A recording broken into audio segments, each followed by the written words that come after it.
प्रकाश गुप्ता जी झांसी से। राधे राधे महाराज जी। महाराज जी, यदि पत्नी भक्तिभाव वाली हो और उसका पुण्य पति को मिलता है या नहीं, और पति भक्तिभाव वाला हो तो पत्नी को मिलता है? आपने पाणी ग्रहण किया है।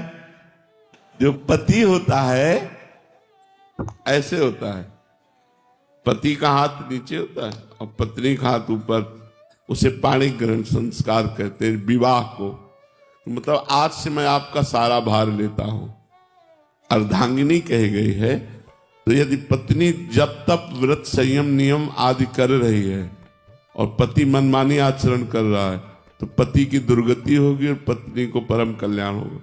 और पत्नी यदि केवल अपने पति में आसक्त है, पति की आज्ञा का पालन करती है, पति की सेवा में रहती है और कोई तप भजन नहीं है और पति उसका भजनानंदी है, तो उसका कल्याण हो जाएगा, पत्नी का कल्याण हो जाएगा पति उपासना मात्र से। पर पति भगवत भजन करने वाला हो तो पति यदि तीर्थ गया है, पत्नी ने सारी तैयारी कर दी है उनकी, अब वो तीर्थ यात्रा करके आएंगे तो आधा फल पत्नी को अपने आप प्राप्त हो जाएगा। लेकिन पत्नी यदि तीर्थ गई है और पति विषयी है तो कुछ नहीं प्राप्त होने वाला है। पति ऐसे है, ये धर्म शास्त्रों का निर्णय है। पत्नी को ज्यादा फायदा है महाराज जी। तो उसने अपना जीवन दे दिया ना आपको। आप उसके घर जाते हैं क्या?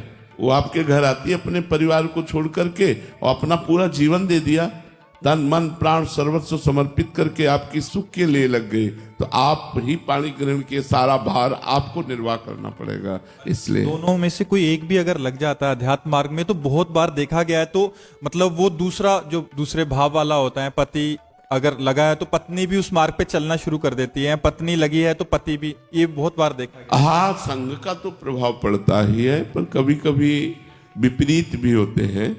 कई ऐसे भक्त आए हैं जो बताया, मतलब उनकी स्त्री स्वरूप में वो भक्त हैं, तो उन्होंने बताया कि हमारे सास ससुर और पति सब मांस खाते हैं। अब वो वैष्णव है तो बहुत समस्या आती है महाराज जी कैसे। तो ऐसे परिवार भी मिल जाते हैं जो भक्ति रहित होते हैं और बिटिया भक्ति वाली होती है, तो वहाँ उसको बड़ी समस्याएं होती हैं। और कई ऐसे पति मिले कि हम तो भक्ति में चलना चाहते पर हमारी पत्नी सहयोग नहीं देती खान पान व्यवहार आदि में, तो बड़े वो कृपा पात्र गृहस्थ है जो पति पत्नी दोनों मिलकर भगवान के मार्ग में चलते हैं, भगवान की आराधना करते हैं। बहुत धन्यवाद का पात्र है वो परिवार जो सब कोई मिलकर भजन करता है, सब कोई कीर्तन आरती पूजा और एक व्यवहार है। और अलग अलग व्यवहार में थोड़ा प्रतिकूलता तो होती है। अब मान लो उसका पति है और वो प्रतिकूल आचरण करने वाला है, तो पत्नी को तो उसके सेवा में रहना है और सारी की सारी भक्ति की प्रतिकूलता उसको मिलेगी। पर धन्यवाद पात्र है कि यदि वो ऐसी प्रतिकूलता में भक्ति कर ले जाए तो भगवान की विशेष कृपा प्राप्त होती है। महाराज जी, जैसे कोई पति अगर गलत व्यवहार करता है, गलत कर्म बन जाते हैं, तो पत्नी को भी उसका कर्म का दंड मिलेगा या मतलब ऐसी विपरीत अगर एक दूसरे का कर्मों का फल नहीं है? नहीं, और ना पत्नी के पाप कर्म करने से पति को दंड मिलेगा। हाँ, पाप कर्म का अपना अपना है। पूर्ण धर्म कर्म के लिए वो धर्मिणी कही गई है, धर्म सहचारिणी कही गई है पत्नी को, जो है ना, कहते हैं ना कि हमारी धर्म पत्नी है, धर्म पत्नी, धर्म से युक्त। अगर आप अधर्म करते हो तो आप भोगी हो, वो पाप करती तो वो भोगे। पतिवंचक पर पति रति करई, रौ रौ नरक कल्प सत परई। जो स्त्री अपने पति को छल करके कि पति को भुलावे में डालकर दूसरे पुरुष से संभोग करती है, वो करोड़ों वर्ष तक रौ रौ नरक में पड़ती है। बहुत बहुत तो ये सब पाप कर्म है। बहुत सावधानी से जब ब्याह हो जाए तो बिल्कुल धर्म पूर्वक चलो। मनुष्य जीवन बहुत थोड़ा है, इससे परम लाभ नाम जप करो, पापाचरण का त्याग करो, कर्मों को भगवान को समर्पित करो और प्रसन्न रहो, स्वस्थ रहो। इसी जन्म में भगवान की कृपा प्राप्त हो, ऐसा लक्ष्य बना लो। विपिन कुमार जी जयपुर से। महाराज जी, ईश्वर अंश जीव अविनाशी, फिर हम अपने को भगवान के प्रति समर्पित कर देने के बाद और नियमित नाम जप करने के बाद भी गलतियां क्यों कर बैठते हैं महाराज जी? ये समर्पण में कमी। हाँ, हमें ज्ञान होते हुए भी ज्ञान नहीं है। तो वो ज्ञान सही ज्ञान नहीं है, वो अज्ञान ही है।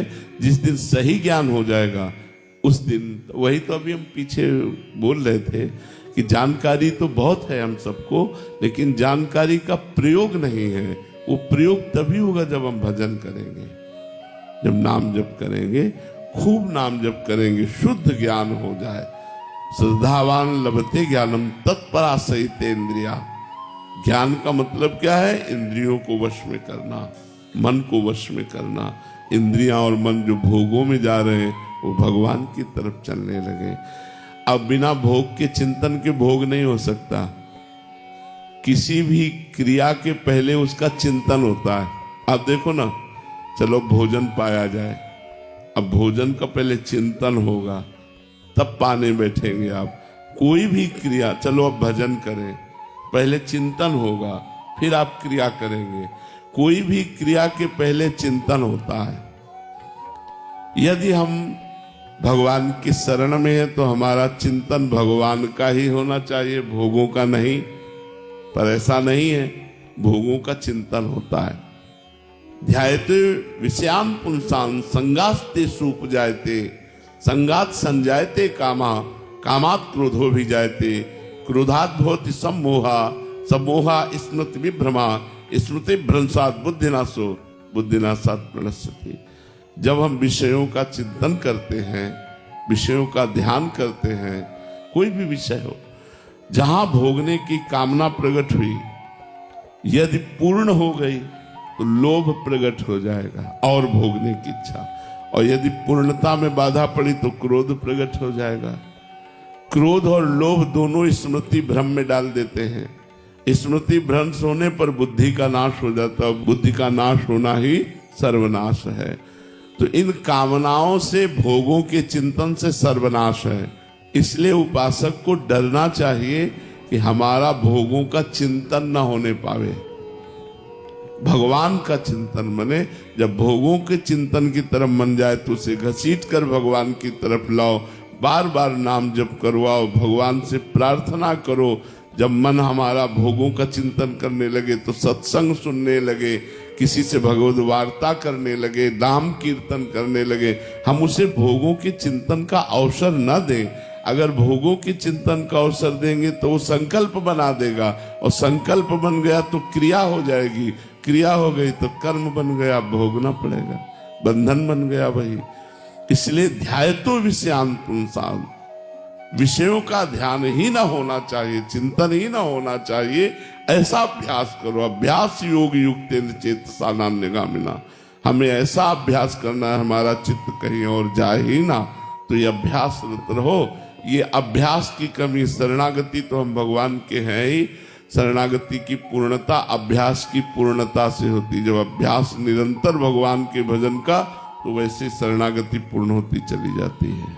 सरबजीत जी हैदराबाद से, राधे राधे महाराज जी। महाराज जी, एक दोहा आता है कि कबीरा अपने को ठगाइए और न ठगिए कोई, आप ठगे सुख होत है और ठगे दुख होए। महाराज जी, दूसरों को न ठगने की बात तो समझ आती है, पर क्या खुद को ठगाना गृहस्थ धर्म में अनुकूल है? खुद को ठगाने में महाराज जी सुख कैसा? हमको पूर्व जन्म की बातों का तो पता होता नहीं। तो जब हमारे कोई ऐसे कार्य करता है हमारे साथ, तो हमें लगता है वो ठग है, वो ठगाई कर रहा है। वो ठग नहीं, कबीरा खुद को ठगाइए। हमारा अगर ऋण लिया हुआ है तो ही वो पैसा ले जा सकता है या संपत्ति ले सकता है। अगर ऋण नहीं लिया तो कोई ले नहीं सकता है। बात पक्की बात समझ लो।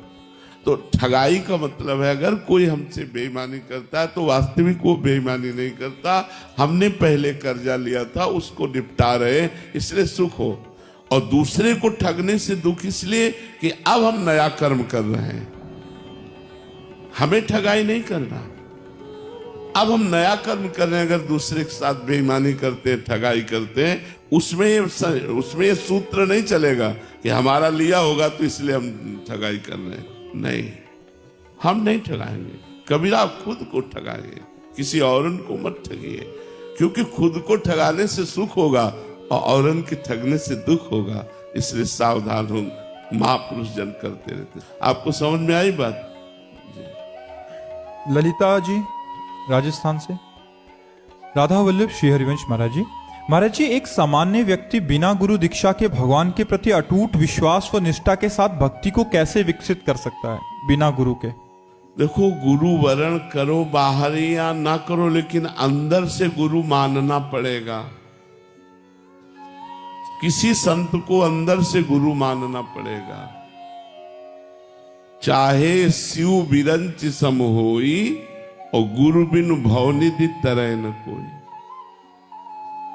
जैसे आप हमसे पूछ रहे हैं कि कैसे कल्याण होगा, अब हम आपको बता रहे, नाम जप करो, शास्त्र स्वाध्याय करो, भगवत आराधना के लिए ठाकुर जी घर में विराजमान करो, उनकी आरती पूजा करो, भूखे अतिथि को भोजन पवा दो। अब ये बात जब आपने सुनी और ये बात मानी तो आपके हृदय में होना चाहिए कि ये हमारे गुरुदेव की वाणी है और हम उसका पालन कर रहे हैं। तो बात माने तो गुरुदेव, कंठी बनाना ही केवल थोड़ा गुरुदेव है। बिना किसी संत का आश्रय लिए मत कीरति गति भूति भलाई, जब जे जतन जहां जे पाई, सो जानो सत्संग प्रभाव, लोकों वेद ना अनुपाऊ। लोक और वेद में और कोई उपाय नहीं, बिना महापुरुषों का संग किए भगवत प्राप्ति हो ही नहीं सकती। तो संग का मतलब, जैसे आपने सत्संग सुना, उसको अपने आचरण में उतारो, उसको अपने जीवन में उतारो। यही गुरु शिष्य का संबंध होता है कि गुरु उपदेश किया, शिष्य जीवन में उतारे। जरूरी थोड़ी कि कंठी बनाना, जरूरी थोड़ी उनके पास बैठकर ये कहना कि हम आपके शिष्य, आप हमारे गुरु। बात मान लो, इसी से आपका कल्याण हो जाएगा। पर ये भाव रखना पड़ेगा किसी न किसी संत भगवान में कि हमारे गुरुदेव हैं, ये हमारे गाइड करने वाले हैं। राहुल जी नोएडा से।